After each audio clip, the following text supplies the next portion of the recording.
Araw toġobkomx din. Ħanajdu illi 740 sena oħra se jinbena sptar l-imqabba, sptar kbir, ħanajdu b7 solari, misbuħ isfar waħdar, b'sinjal ċar qudiemu li kull min imur f'dan l-isptar ċertament ifieq. Min jemmen fostna hawnhekk illi xi ħadd kapaċi jagħmel din il-tbassira u tiġri fir-realtà. Naħseb ħadd minnha. Ma jissogra jgħid jiena nilab imħatra illi iva possibilment tista' tiġri dil-ħaġa. U forsi nistgħu nkomplu nżejnuha ngħidu illi avolja jkun hemm das-sinjali jgħid illi bil-garanzija kull min imur ċertament ifieq ikunu biss il-ftit illi attwalment imorru u iva ifiqu minn kwalunkwe marda li jkollhom. U nistgħu nibqgħu nagħtu dettalji dwar dan il-xenarju u tad-dettalji kollha attwalment meravilja tal-meravilji iseħħu. Dan li għadna rajna huwa proprjament hekk. Iżajja, il-profeta, kulħadd, kattoliċi, protestanti, kulħadd jaf li jgħix 740 sena qabel ma twieled Ġesu Kristu. U kiteb dan il-kapitlu xenarju deskrizzjoni tal-Kalvarju. Ta' x'seħħ fuq l-għolja tal-Golgota. Tajdu li se nitkellmu fuq il-mewt ta' Kristu meta għandek kif kantajna tant għanijiet ħelwin tal-milied, tal-twelid ta' Ġesu. Ir-risposta hija faċli. Ġesu twieled biex imut. Mill-bidunet, l-anġlu qal lil Ġuseppi meta Ġesu kien għadu fil-ġuf ta' Marija.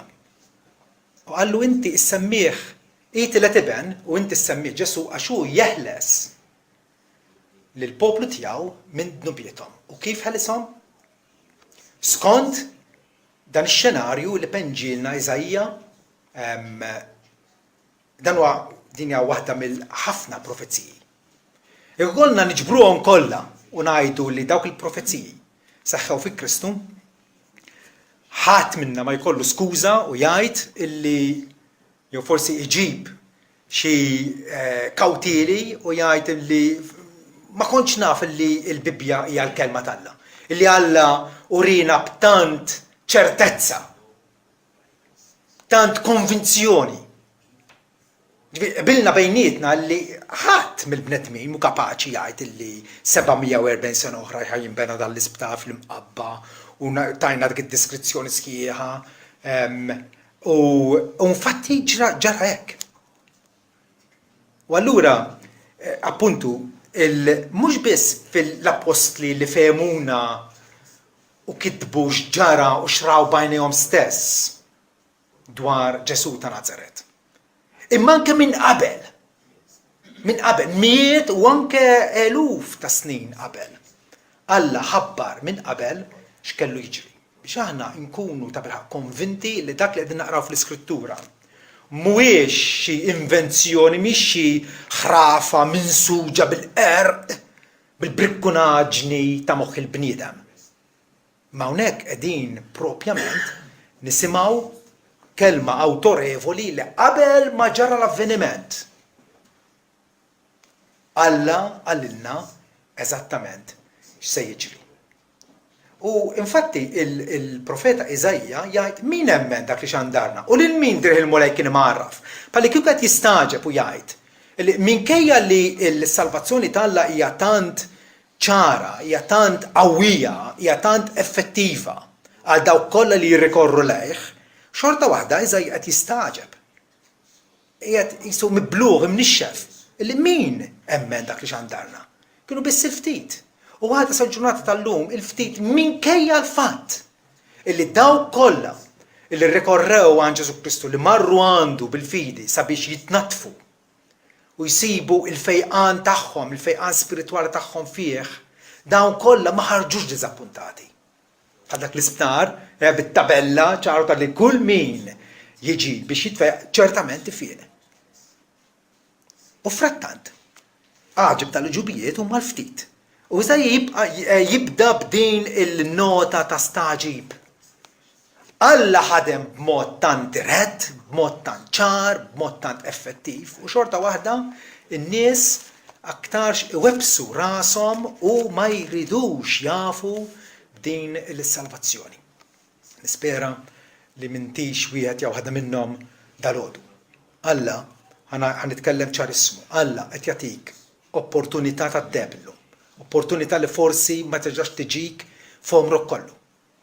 Illi tista' tkun taf kif attwalment titħabbeb malla u kif tkun werriet tal-glorja eterna. U ċoe illi flok ma dbati l-konsegwenzi ta' dnubietek fl-infern għall-eternità kollha. Tkun mitquh minn Alla bħala wild adottiv tiegħu. Ġwanni infatti jgħid illi min jemmen fl-iben ta' Alla għandu fih ix-xhieda. Però min ma jemminx f'Alla jagħmel lilu giddieb għax ma jemminx ix-xhieda li Alla ta' lill-ibnu. Ħanfakkarkom Alla ta' ix-xhieda tiegħu anke qabel ma ġraw l-affarijiet, xi ħaġa li għalina bnedmin maħniex kapaċi nagħmluha. Maħniex kapaċi nagħmluha. Maħniex kapaċi naqtaw min ħajkun il-President li jmiss tal-Amerika. M'għandniex idea. U qegħdin nitkellmu fuq spazju ta' 2-3. Qed niftehmu aħseb wara meta Alla ta' x-xhieda tiegħu minn qabel. 740 sena qabel fil-każ tagħna permezz ta' Iżajja.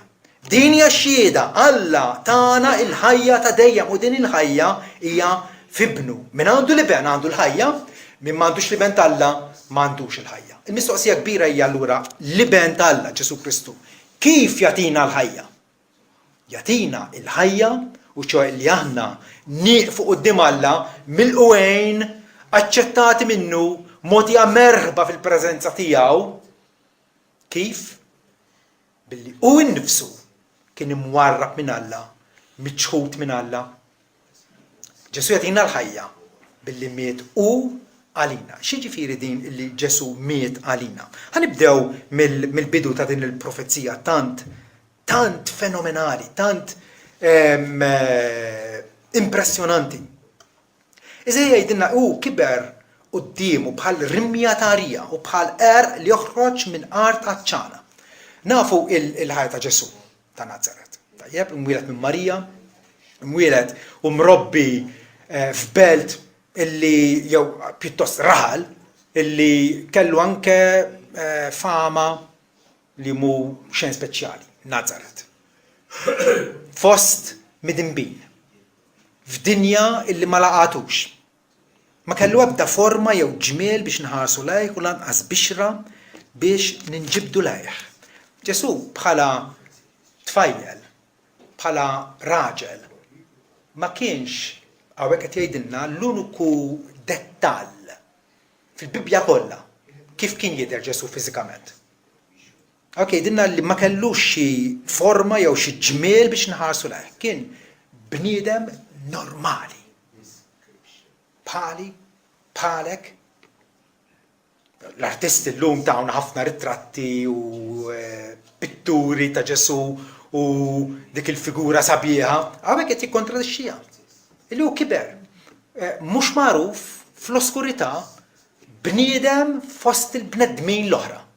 Fl-oskurità. Ma kellu ebda forma jew ġmiel.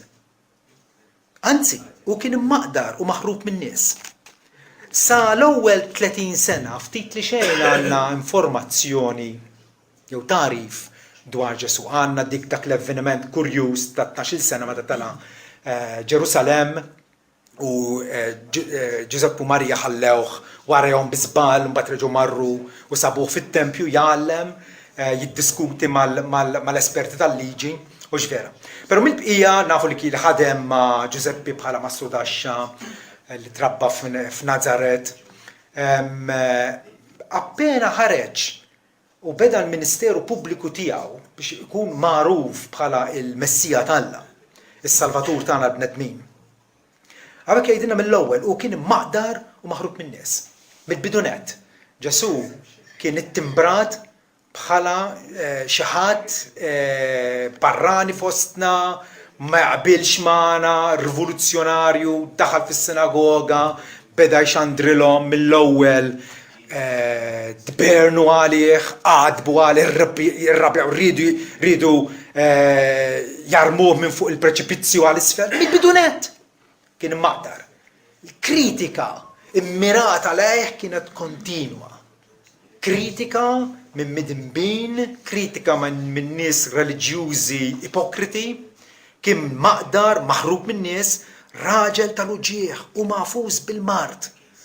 Raġel illi aħna imbagħtu l-uġieħ tagħna u ngħaddu mill-mart tagħna. Ġesu issimpatizza mal-qagħda umana tagħna. Għadda mill-mart tagħna, għadda mill-tmaqdir tagħna, kien mafus mill-mart bħal wieħed li naħbu wiċċna minnu kien immaqdar u xejn ma jsnieħ.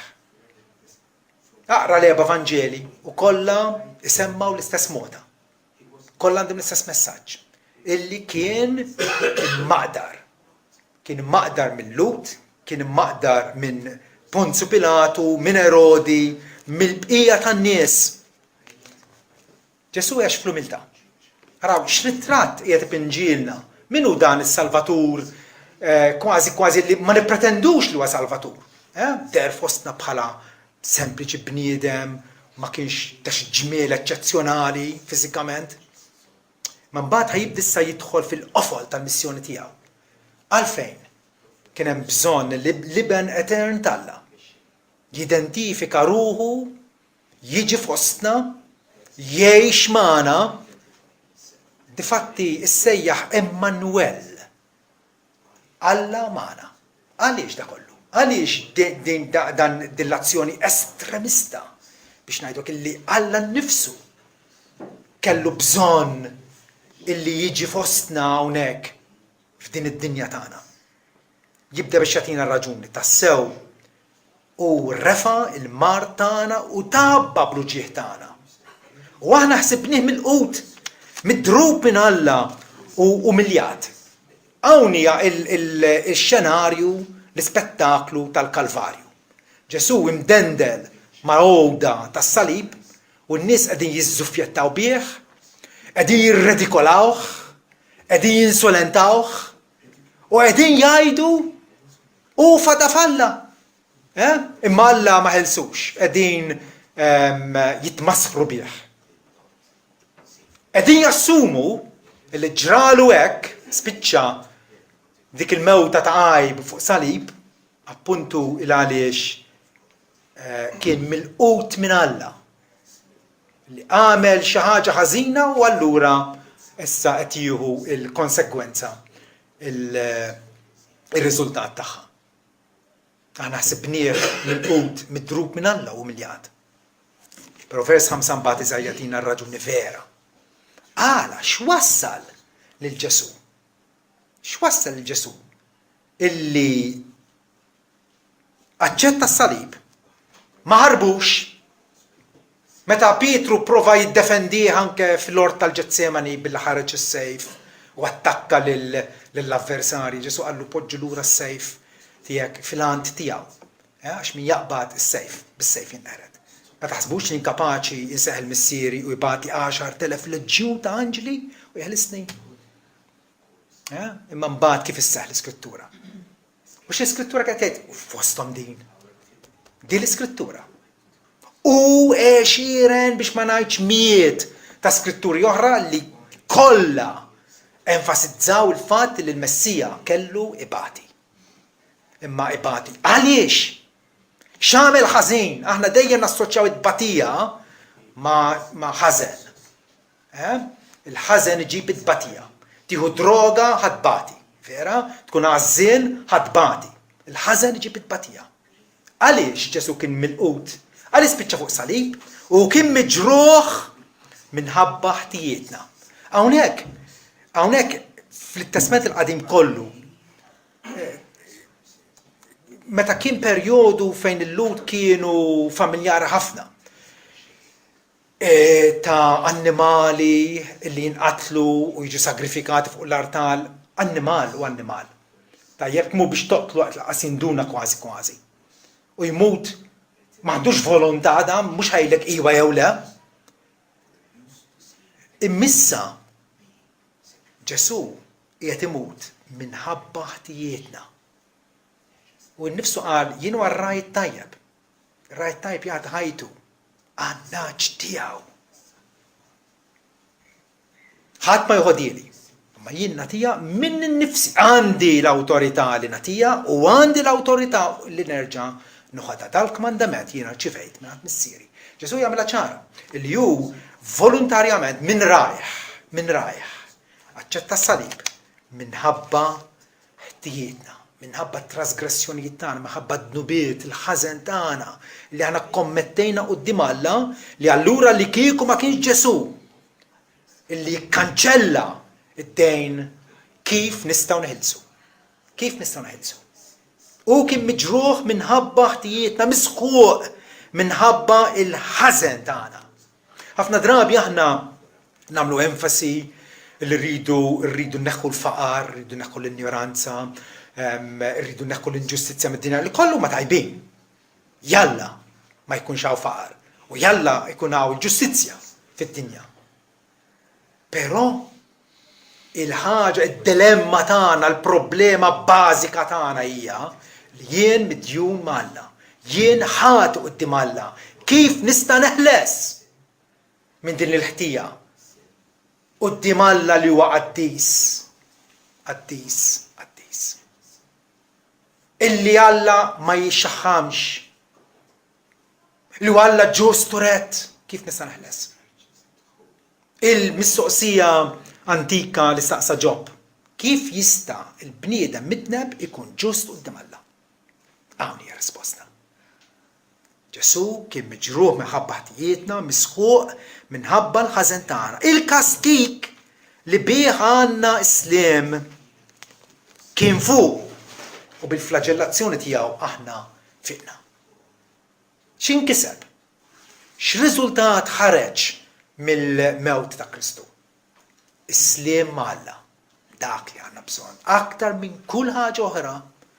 Neħtieġu l-flus, neħtieġu s-saħħa, neħtieġu dar fejn noqogħdu, neħtieġu l-ħwejjeġ x'nilbsu, neħtieġu l-arja x'niġbdu fl-nifsejna, neħtieġu ikel u ilma biex insostnu nfusna, neħtieġu ħafna affarijiet.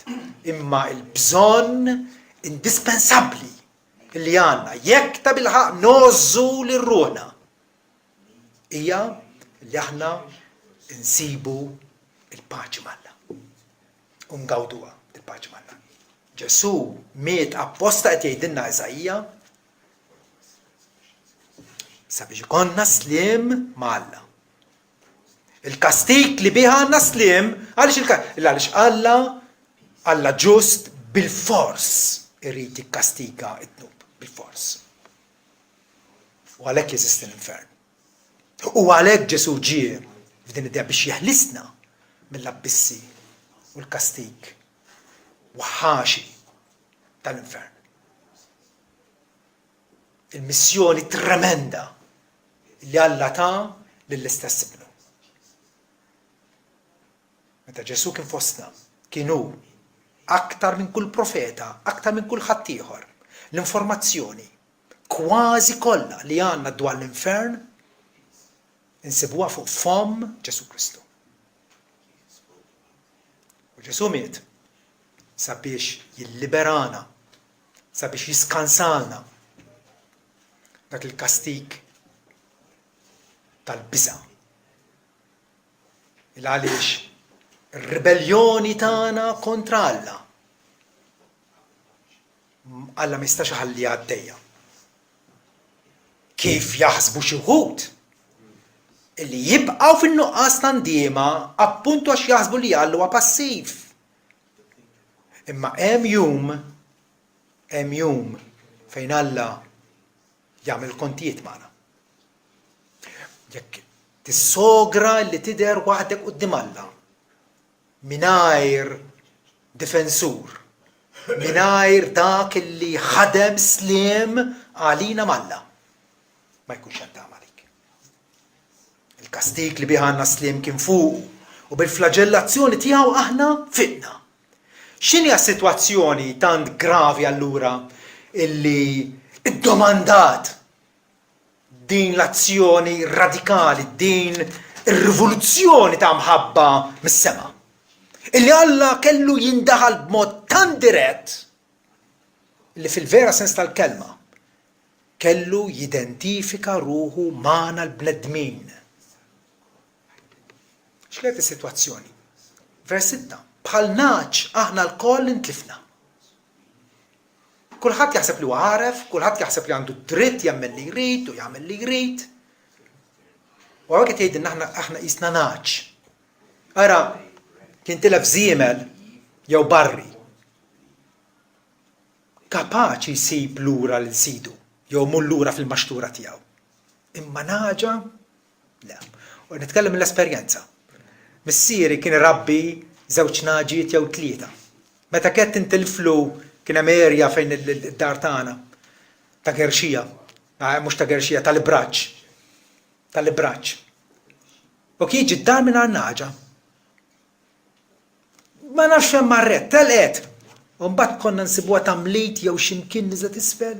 Naġa jekk tintilef tibqa' mitlufa. Bħal naġ aħna l-koll intlifna, ma jkunx ir-raj li jfittex in-naġ. U Ġesu tagħna stampa sabiħa ta' da. Hija l-inizjattiva hija tiegħu li jfittex in-naġ. Bħal naġ aħna l-koll intlifna kulħadd sar għal triqtu. U l-mulej tefa' fuq il-ħażen tagħna l-koll. Fejn suppost aħna bqajna leali ma' Alla, żvijajna. Hawn hija l-meravilja tal-mħabba t'Alla, illi l-mulej tefa' fuq il-ħażen tagħna l-koll. Flok ma batejna aħna l-konsegwenzi. Għal mi qed jgħid Iżajja il-mulej tefa' fuq il-ħażen tagħna l-koll. Min huma dawn tagħna? Ma dawk li jirrikonoxxu, ma dawk li jarfu illi f'dan il-Messija hemm tama għalihom quddiem Alla. Ma dawk li jemmnu fih. Iżajja jkompli jgħid u kien maħqur, kien umiljat, fommu ma fetħux. Tiġina qudiemna immedjatament il-xenarju meta Ġesu kien arrestat, ikkalpestat besqulu, sawtuh, għamduh, bdew iwaqqgħu ħaċċaj, tipprofetizza min laqtek. Imbagħad ifflaġellawh mal-kolonna. U mbagħad ħaduh għand Erodi, imlibbes ta' pasa ta' sultan bil-mantell skarlat. Kien maħqur, kien umiljat. Fommu ma fetħux. Fommu fetħu biss meta ġieluh taħt ħalfa. Jgħidilhom huwiex il-Messija jew le. U għallilhom lill-qassis qallu inti qed iva. Għammek qallu. U għattara l-bniedem ġej lura fis-sħab tas-sema. Rieka fuq is-sħab tas-sema. Meta Ġesu ddomandaw inti l-vera Messija t'Alla? Bil-bqija ma ddefendix li nnifsu bħal ħaruf meħu tal-qatla bħal naġa li titbikkem laqas biss is-sogra tajat quddiem min qiegħed iġizza hekk huma fetaħx fommu. L-ubbidjenza estrema ta' Ġesu Kristu. Kultant nitkellmu aħna ngħidu imma kif Alla iħalli ħwejjeġ ħżiena jiġru lin-nies tajbin. Kif? Għaliex Alla jħalli affarijiet ħżiena jiġru lin-nies tajbin. X'taħsbu li hija risposta raħma? Alla ħalla din is-sitwazzjoni darba waħda. U f'dik l-eċċezzjoni kien volontier. Ġifieri Ġesu bħala il-ġust, bħala l-uniku persuna tajba li jeżistiet fuq wiċċ l-art. Volontarjament aċċetta t-batijiet. U għalhekk ġie, u kien jaf li għalhekk ġie. Mill-bqija, għaliex jiġru ħwejjeġ żiena nies tajbin, fejn huma nies tajbin? Fejn huma n-nies tajbin? Int, jien, bħal naċ aħna l-koll intlifna. Kulħadd sejra għal triqtu.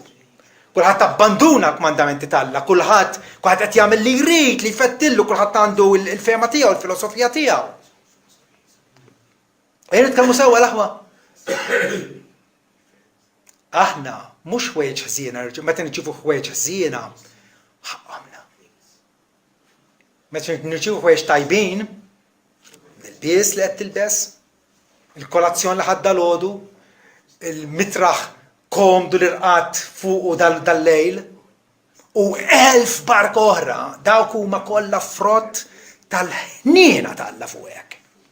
Mibqija, aħna naċ mitlufa, naċ ħatja, illi fil-ment tlaqna lil-ħalliq tagħna flok ma konna grati lejh u bqajna lejali lejh, għamilna fattina. U għalhekk hawn qed jgħidilna illi Ġesu ma kellux għalfejn jiftaħ formula qed iwettaq dil-missjoni ta' salvataġġ illi altrimenti aħna ma stajniex ninqalgħu minnha.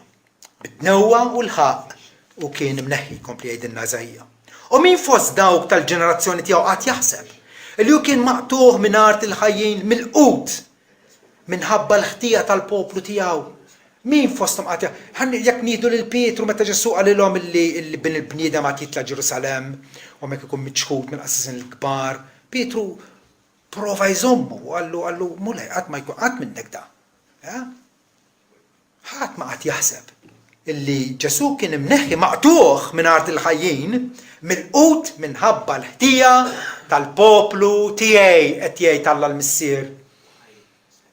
Benefiċċju ieħor tal-mewt ta' Kristu. Għalfejn mit Kristu għax Alla jrid poplu għalih. Poplu innumerabbli, poplu kompost minn nies meħudin mill-ġnus u l-popli u l-ilsna u t-tribujiet tal-art kollha matul il-ġenerazzjonijiet kollha. Bis-saħħa ta' Ibnu Ġesu Kristu. Maqtuħ minħabba, mill-qut minħabba l-ħtija tal-poplu tiegħi. Alla issa jilqana għax il-ħtija ma ħdix fuqna, ma Ġesu ġarra fuq innifsu fuq is-salib. Eżajja hawnhekk jagħlaq il-deskrizzjoni tiegħu tal-Kalvarju. Wara li miet Ġesu x'ġara. Aqra l-Vanġelu taraw kif Ġesu kien mitfun u kien hemm ċerta dettalji strambi. U Eżajja hawnhekk isemmihom.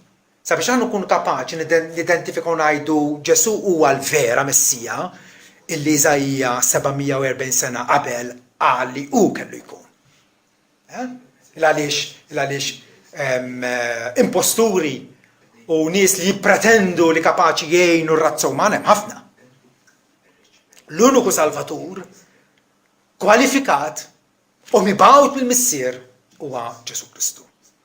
Wala jgħid tawħ qabar mal-ħżiena, tiftakru Ġesu kien mislub ma' żewġ malefatturi, ma' żewġ ħallalin?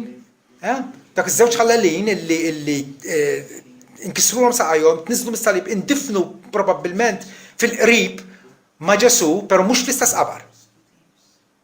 Tawħ qabar mal-ħżiena, Ġesu kien magħdud mal-ħżiena. In-nies fuq il-Kalvarju kien qed jaraw 3 malefatturi. 3 malefatturi. Fajnu hekk kienu. Taw qabel ma ħżiena u ma raġel għani fil-mewta tiegħu. Eżajja biex wasa biex kiteb illi tawh qabar ma raġel għani fil-mewta tiegħu. Dan id-dettall stramb. Illi Ġesu kien mitfun fil-qabar ta' Giuseppi ta' Arimatea, raġel sinjur, li kellu propjament dan il-qabar ġdid, imħaffer fil-blad. Dawn id-dettalji, jiena għalija, niddubita tal-għax ix-xemx tal-għodu, però ma niddubitax fuq mi qed titkellem hawnhekk. Eżajja. Din hija il-verità tant tiddi li jekk ma tarajiex, allura ngħidlek li għandek problema f'għajnejk, għandek problema f'vista tiegħek. Il-għaliex biex jasab biex jagħtina dawn id-dettalji kultant tant strambi. Ikompli jgħid għalhekk għalkemm ma għamel l-ebda dnewwa u lanqas ma kien hemm fuq fommu jagħmilha ċara illi dan illi ta' ħajtu għal biex neħki l-ħtija tal-poplu tal-Alla. Dan u innifsu kien innoċenti. U innifsu kien bl-ħtija. U innifsu kien perfett. Ma kien hemm ebda ma kien hemm ebda dnewwa. U lanqas ma kien hemm fuq fommu. Pietru infatti fl-ittra tiegħu jikkwota bewt ieħor tad-diskors. U jgħid illi Ġesu bata għalkemm ma kienx hemm fuq fommu bata s-salib. L-uniku wieħed li bid-dritt seta warrab mis-sofferenza. Għax is-sofferenza hija nies ħżiena. U qed tgħidilna li hu nnifsu kien perfettissimu. Iżda l-mulej oġbu jisħbu. Jħajerġa' Iżajja kważi tambar fuq l-iskop il-għala dik il-mewta li mhux suppost saħħet. Għax il-ħatjin jittieħdu għal kastik. U il-mewt hija l-ħlas tad-dnub. Imma għaliex allura dan Ġesu l-innoċenti li qatt ma xellef il-liġi tal-Alla. Kellu imut, il-mulej oġbu jisqu u jmardu u wara li jagħti ħajtu bħala sakrifiċċju għad-dnub. Ma kienitx il-mewta ta' Ġesu ma kienitx kombinazzjoni, ma kienitx aċċident, ma kienitx traċedja. Seħħet skont id-digriet tal-Alla.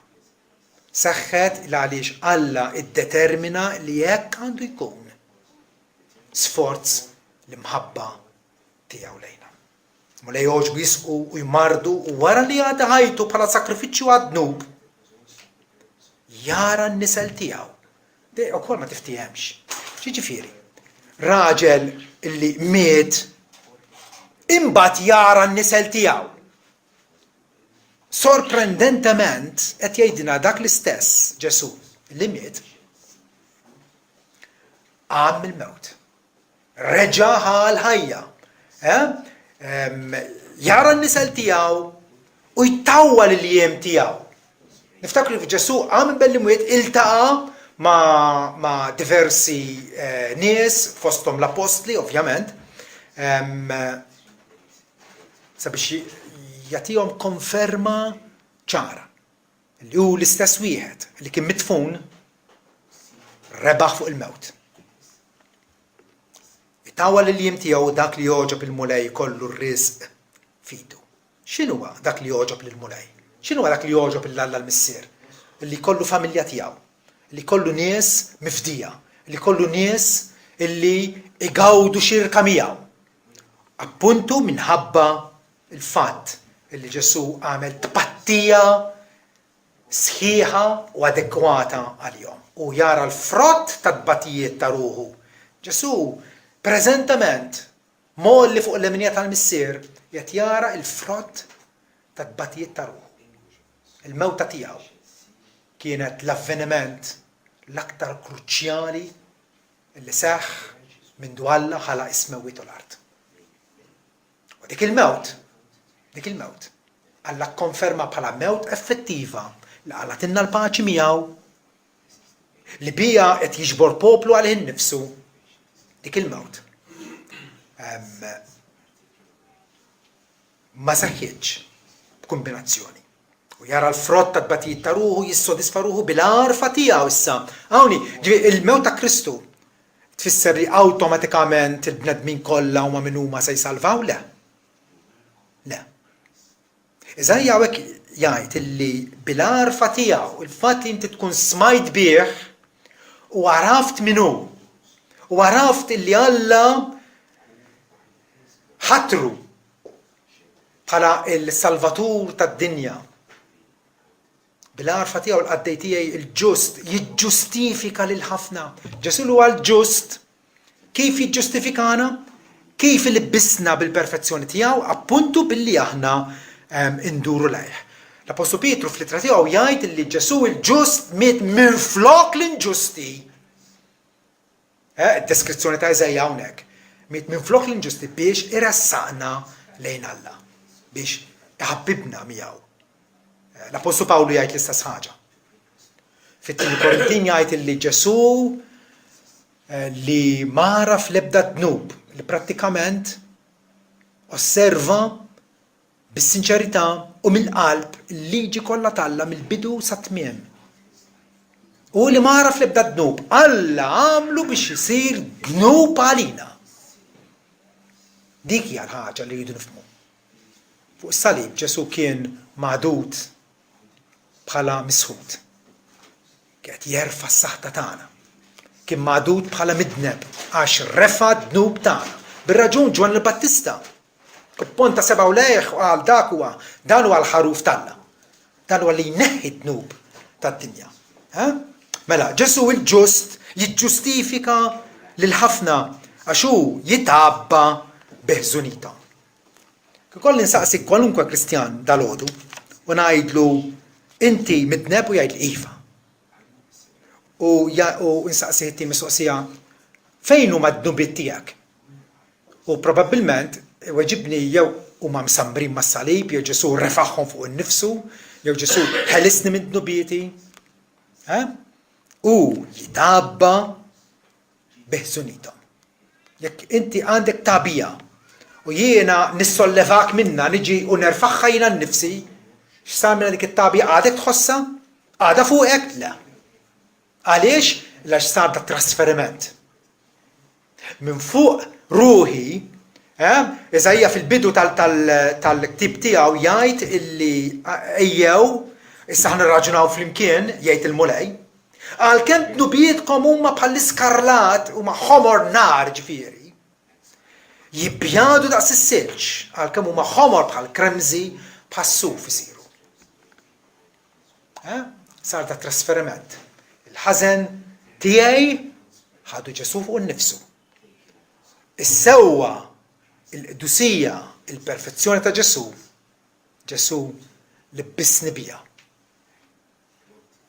L-uniku mod, m'hemmx metodu ieħor kif aħna nistgħu nkunu u nidhru aċċettabbli quddiem Alla. Il-ġust jiġġustifika lil ħafna għax hu jitabba beħżunithom. Għalhekk nagħtih sehem mal-kbar u mal-qawwija jaqsam il-priża tal-li tal-mewt li nnifsu. Pawlu din jesprimija mod ieħor billi jgħid li Ġesu sofra s-salib, anzi sal-mewt tas-salib għalhekk Alla qolli wisq u ta' isem li hu fuq kull isem. Wara l-umiljazzjoni tiegħu Ġesu kien eżaltat. Kien molli fl-ogħla smewiet. Tal-li tal-mewt li nnifsu u kien magħdud mal-ħatjin iżda hu tabba bid-dnub ta' ħafna. Eżajja ġifieri hawnhekk jagħmilha ċar. Bħalma tajtkom dik l-illustrazzjoni tal-bidu illi l-isptar jinbena u l-isptar hu effettiv għal dawk kollha li jmorru. U infatti it-tabella fuq quddiem tal-isptar tajt kura effettiva għal kull min jirrikorri f'dan l-isptar. Però mhux kulħadd ħajmur u jiddeċiedi illi juża s-servizzi dak l-isptar. U l-istess ħaġa hawnhekk. U tabba bid-dnubiet ta' ħafna. L-idea li Ġesu tabba bid-dnubiet tal-umanità kollha, tal-bnedmin kollha hija falsa. Għaliex kieku hekk, allura għalfejn in-nies imorru l-infern. Ġifieri Ġesu Alla kkastiga lill-ibnu Ġesu u imbagħad jerġa' kkastiga l-midinbin fl-infern ma tagħmel sens. Hija kontra kull idea ta' ġustizzja.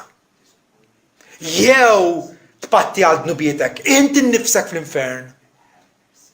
Jew l-unika alternattiva hi li Ġesu jeħilsek minnhom darba għal dejjem. B'sakrifiċċju wieħed u għaddes għal dejjem il-dawk illi huma tiegħu x'vera. Tabba bid-dnubiet ta' ħafna u talab maħfra għal ħatjin. Il-benefiċċji, il-kisbiet mill-mewt ta' Kristu huma ħafna. Kisbilna il-slim Alla, qed jiffurmana bħala l-poplu ta' Alla, jiġġustifikana, Alla issa kapaċi bid-dritt jiddikjaran il-liberat minn kull ħtija minħabba s-sakrifiċċju ta' Kristu. U hawnhekk qed jgħid ukoll li hu talab maħfra għal ħatjin. Bil-mewt ta' Kristu, il-Kristjan igawdi l-maħfra. Preżentament, issa stess, maħfra ċerta, maħfra garantita, maħfra illi Iżajja ħabbara tant u tant sekli qabel illi aħna llum ingawdu. Talab maħfra għal ħatjin. Talaba minn fuq is-salib missier aħfrilhom għax ma jafux x'inhu ma jagħmlu. U Ġesu jkompli jitlob l-istess talba għalina l-koll. Għal dawk kollha li jduru lejh għax jafu li fihom nfushom m'hemm xejn li f'taħsir, li f'ħtija, li f'nuqqas ta' tama. X'meravilja ta' Vanġelu huwa dan, taqblu miegħi jew le. Huwa bxara fenomenali, bxara ma titwammenx, infatti, Iżajja jibda min hemm dak li xandarna. Hija tant tiffittja il-bżonn tagħna. Tant hija magħmula apposta għalina. Li storikament saħħet f'din id-dinja tagħna. Għandna mhux Vanġelu wieħed, laqqas 2, 3, 4 Vanġeli illi jirrakkontaw l-istorja dwar dan Ġesu ta' Nazaret. Imbagħad il-bqija tat-Testament Ġdid jkompli jfehmna r-rikkezzi insondabbli, r-rikkezzi kbar illi aħna ngawdu permezz ta' Ibn Ġesu Kristu. Pietru infatti fl-ittra tiegħu jgħid u nnifsu refa' dnubietna f'ġismu fuq l-għolda tas-salib biex aħna mejtin għal dnubietna ngħixu għal ġustizzja. Bil-ġrieħi tiegħu intom kontu imfejja. Ja ħasra illum ħafna nies ifittxu minn Ġesu fejqan ta' emigranja jew fejqan ta' xi mart illi fl-aħħar mill-aħħar b'xi rieħ jew riefnu minn hawn irridu nsifru. Ifittxu solliev fiżiku u ma jarfux illi il-lan vera, lan fundamentali għalfejn ġie fostna Ġesu Kristu sabiex jiksbilna maħfra kompluta, maħfra ċerta quddiem Alla. Bil-ġrieħ tiegħu intom kontum fejqa jgħid Pietru. Kontum ma kienx Ġesu ċertament jatina ġisem immortali u ġisem perfett u ġisem li ħajservina l-eternità fl-aħħar jum. U għamwiet li jenna. Imma bħalissa uliedu stess id-disċipli tiegħu ibatu minn binnuċċali vista daqsxejn u minn buġieħ ta' rasijiet u minn kollha kemm aħna batu minn xi tip ta' mart jidherhom jew ma jidhirx vera ewla. Imma Pietru jgħid bil-ġiri tiegħu intom kontum fejqa. Mela fejqa mhix fejqa mid-dnub. Dik hija l-problema vera. U dik li jridu nifhmu l-kol kemm aħna raħma. Salvati jew maħniex, ejjew nirrikorru u nżommu sħiħ ma' Ġesu Kristu. Bil-ġriet jew intom kontum fejqax, kontu bħannaċ mitlufa. Nintundraw qiegħed jirreferi għal tal-kapitlu. Intom kontu bħannaċ mitlufa, missa rġajtu lura lejn ir-raj u l-assis ta' ruhkom. Jekk intom diġà ta' Kristu, faħruh lil Alla. Ejxu denju tiegħu kif qranna hija dal-għodu. Għana salvata bil-grazzja permezz tal-fidu. Mux minna nfusna, mux bil-ħija tagħna, dan huwa qotja minn għand Alla, qotja b'xejn minn għand Alla. Qotja gratis. Mux mill-opri tagħna biex ħadd ma jiftaħar. Maħna xogħol tiegħu maħluqin għall-opri tajba. Il-Kristjan huwa mħeġġeġ, irid jagħmelhom l-opri tajba, irid jgħix skont il-kmandamenti tal-Alla, hekk jieħu pjaċir, hekk huwa msejjaħ, hekk Alla l-Ispiritu Santu jagħtih l-abbiltà sabiex iva jonorah l-Alla li tant ħabni, jgħid l-Apostol Pawlu, ħabni u tal-li nnifsu għalija. U jekk għadek ma rrikorrejċ, jekk għadek ma dorċ għal Ġesu Kristu, x'qed tistenna? X'qed tistenna? Fejn hemm l-istedina miftuħa għal kulħadd, għalik ukoll. Du lejh, Iżajja l-istess profeta jgħidilna duru lejja u tkunu salvati truf kollha tal-art. Dan is-sakrifiċċju, din ir-rikonċiljazzjoni malla tot għalik twarra biex. Ejjew ma nkunux boloħ, ejjew ma nkunux imġienen li naħsbu li nistgħu nsibu mhux il-kuntentizza. Mhux il-kuntentizza. U lanqas il-twettiq ta' ħajjitna li fuq kollox irridu nitħabbu malla. Mistoqsija fil-Bibja, u nħallikom bija. Mistoqsija li ħadd mhu kapaċi weġibha. Kif nistgħu neħilsu jekk nitraskuraw salvazzjoni kbira bħal din? Kif teħles? Jekk Alla tagħna salvazzjoni, u dik is-salvazzjoni inti tiċħada, twarraba. Ma tistax tgħid li din hija xi ħrafa, le. Urejkom fil-bidunet illi ħadd mill-bnedmin mu kapaċi jikteb 740 sena qabel x'kellu jiġri fuq l-ora tal-Kalvarju. Hija deskrizzjoni illi illum il-ġurnata li ma jemnux Ġesu bħala l-Messija tagħhom. Dal-kapitlu jaqbżuh. Ma jarawx. U stazzjon ma fumi qed jgħid Iżajja. Jgħidulek ma nafux. Ma nafux. Aħna nafu. Aħna nafu. U jalla din l-istess bxara li bidlitilna ħajjitna nkunu kapaċi wkoll ngħadduha lil ħadd ieħor. Amen.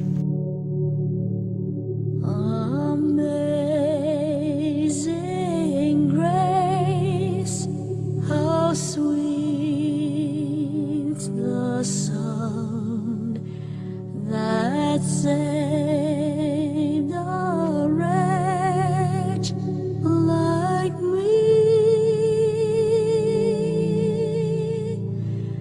I was lost, but now